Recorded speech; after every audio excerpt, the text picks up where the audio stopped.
देवताओं को रक्षा के लिए आदि विष्णु सनातन कुर्म रूप का धारण किए। भगवान के पास कोई भेदभाव नहीं है। छोटा बड़ा तो कभी सोचते नहीं।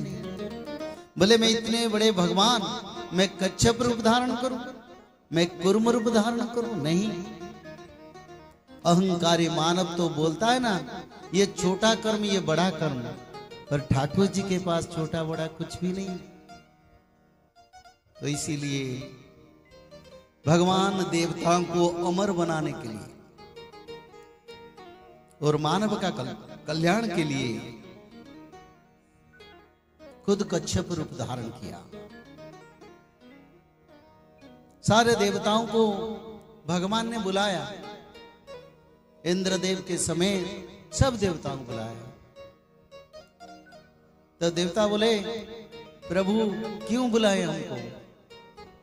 तब प्रभु बोले अब देवताओं को अमर बनाना है और संसार का कल्याण के लिए जो दुर्लभ तत्व है, जो मानव का कल्याण बनेगा,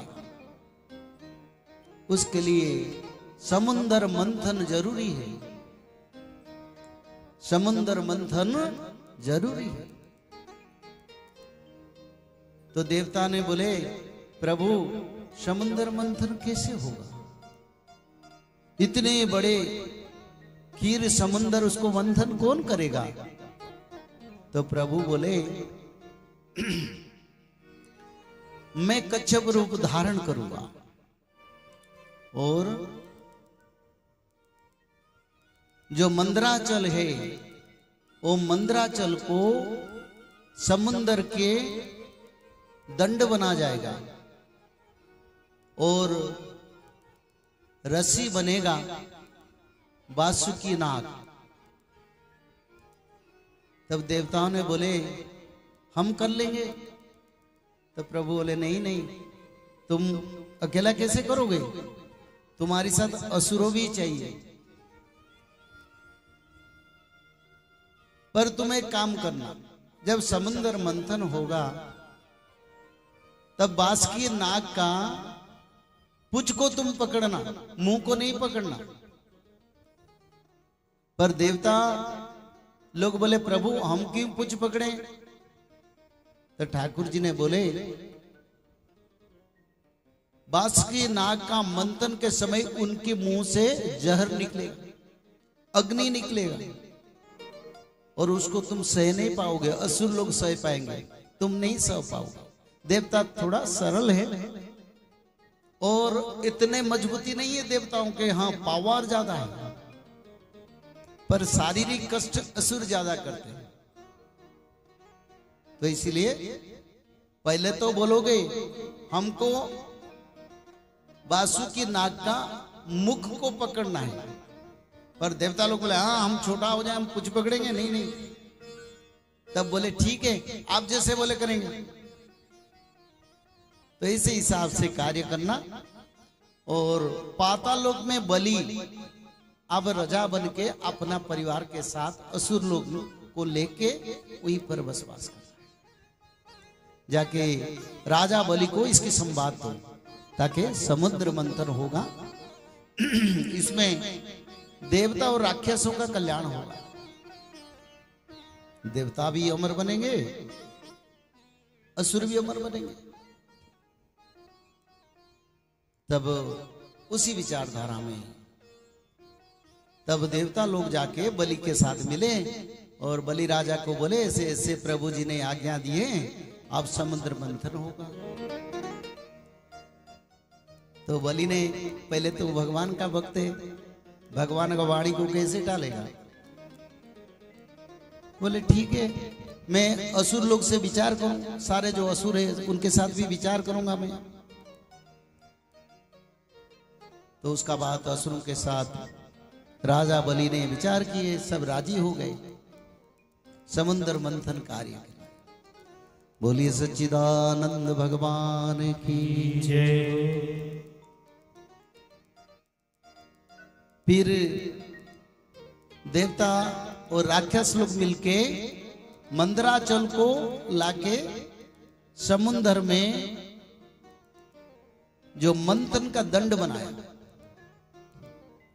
बासुकी नाग को लाके रज्जू बनाया, रस्सी रज्जू बनाया।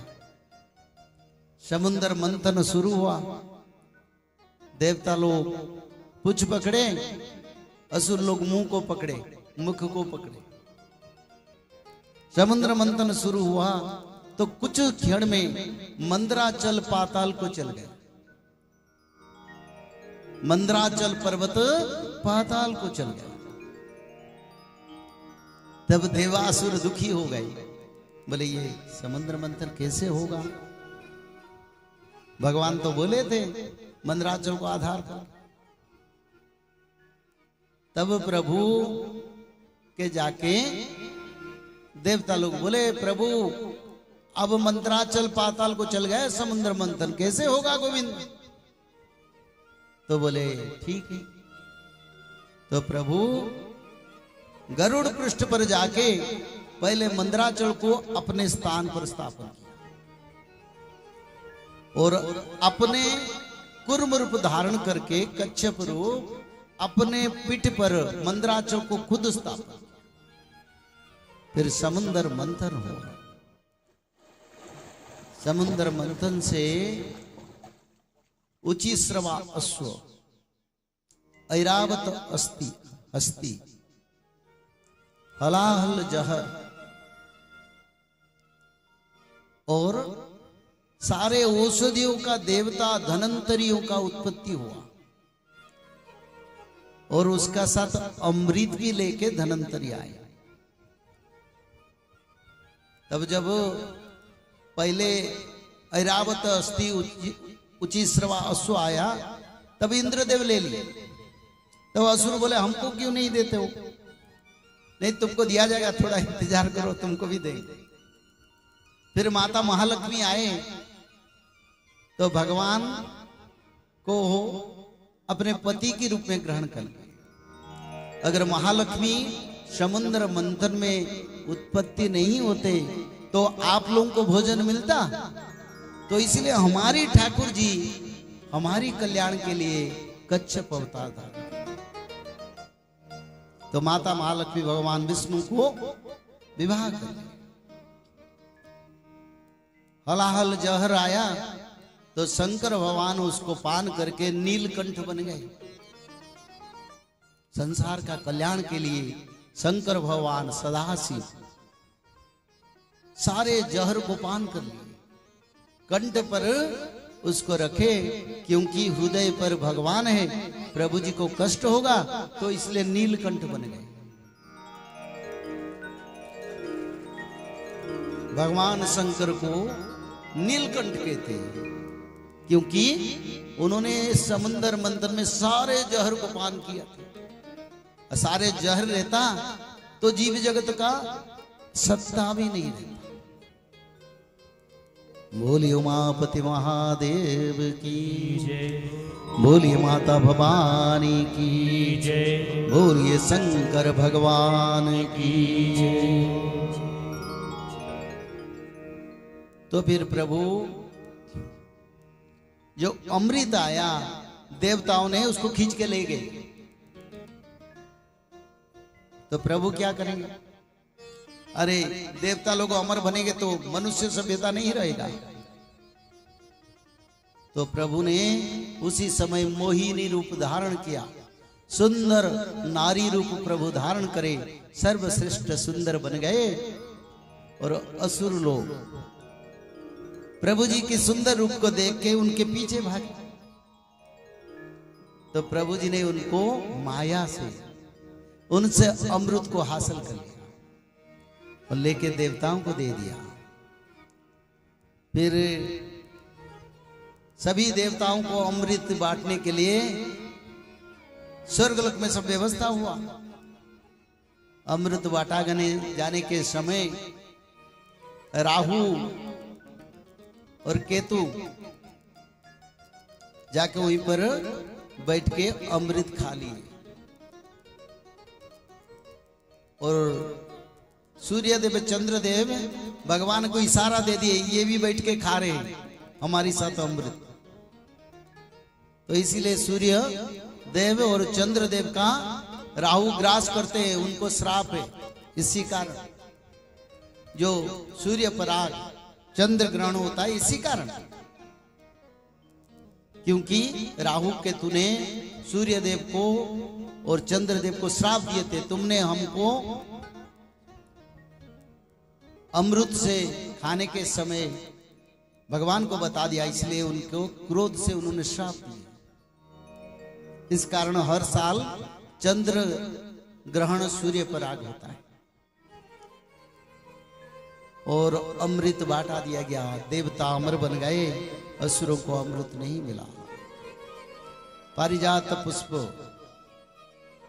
और कई प्रकार का तत्व समुद्र मंथन से उत्पत्ति हुआ, जो मानव के लिए कल्याणकारी और बड़ा विनाशकारी समय आएगा। कौन बचेंगे?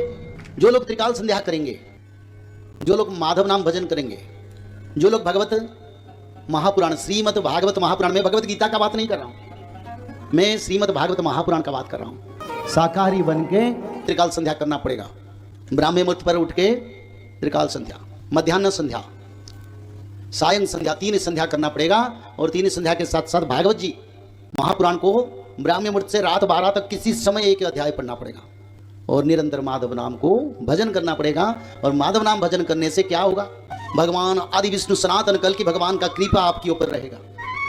जब यहाँ गोलियां बरसेगा, मिसाइल बरसेगा, पंचवत का प्रलय होगा, तब माधव नाम भज के भक्त लोग रक्षा हो जाएंगे और तृतीय विश्व युद्ध के बाद सत्ययुग का आगमन होगा। जय श्री माधव। जल प्रलय, महामारी और भूकंप, अग्नि प्रलय, वर्ल्ड वार 3 और महाविनाश, ये तो एक दिन होना ही है। लेकिन इस सब से आप बच कैसे सकते हैं? सबसे पहले नॉनवेज खाना छोड़ दीजिए, अंडा भी नहीं खाना है और किसी भी तरह का नशा मत करिए और गलत काम मत कीजिए और सत्य, प्रेम, दया, क्षमा और शांति का आचरण कीजिए। और 3 चीज कीजिए, उसमें से सबसे पहला है त्रिकाल संध्या यानी त्रिसंध्या। उसको दिन में 3 बार करते हैं। जैसे सुबह में करते हैं ब्रह्म मुहूर्त में, सुबह 4 बजे से लेकर के 6 बजे के बीच में आप कभी भी कर सकते हैं। लेकिन आपको समय नहीं मिला तो समय आप आगे पीछे कर सकते हैं, आधा घंटा 1 घंटा पीछे कर सकते हैं। दोपहर में 11:30 बजे से लेकर के दिन का 1 बजे तक कर सकते हैं, उसके बीच में शाम को 5 बजे से लेकर के 6:30 बजे तक कर सकते हैं। दिन भर में 1 बार नहा के त्रिकाल संध्या जरूर करें। बाकी समय आप हाथ पैर मुंह धोकर भी कर सकते हैं और 3 बार आप श्री गंगे बोल करके स्टार्ट कर सकते हैं। जो दूसरा उपाय है वो है श्रीमद् भागवत महापुराण पठन। दिन में 1 अध्याय जरूर पढ़े, दिन भर में 1 अध्याय जरूर पढ़े, वो भी ना हो सके तो 1 पन्ना तो जरूर पढ़े। अगर उतना भी समय नहीं है तो 1 श्लोक जरूर पढ़े। तीसरा उपाय माधव नाम का जप करें, निरंतर करें, कोई भी काम करते हुए करें, हमेशा माधव नाम का जप करें। त्रिसंध्या का पीडीएफ, श्रीमद् भागवत महापुराण का पीडीएफ और भविष्य मल्लिका का फ्री ई बुक भविष्य मल्लिका पुराण, ये सब आपको डिस्क्रिप्शन बॉक्स में मिल जाएगा। भविष्य मल्लिका के बारे में अधिक जानकारी के लिए आप भविष्य मल्लिका के वेबसाइट पर संपर्क कर सकते हैं bhavishmallika.com। और अधिक जानकारी के लिए भी कल्कि अवतार ऑफिशियल चैनल को देख सकते हैं, जहाँ पर मल्लिका के बारे में खुलकर बातें रखी गई है, जहाँ पर आप लगभग 1000 जितना वीडियो आपको देखने को मिल जाएगा। और भी आपको अधिक जानकारी जानना है त्रिसंध्या के बारे में और कोई आपको सवाल है तो नीचे दिए गए नंबरों पर आप संपर्क कर सकते हैं।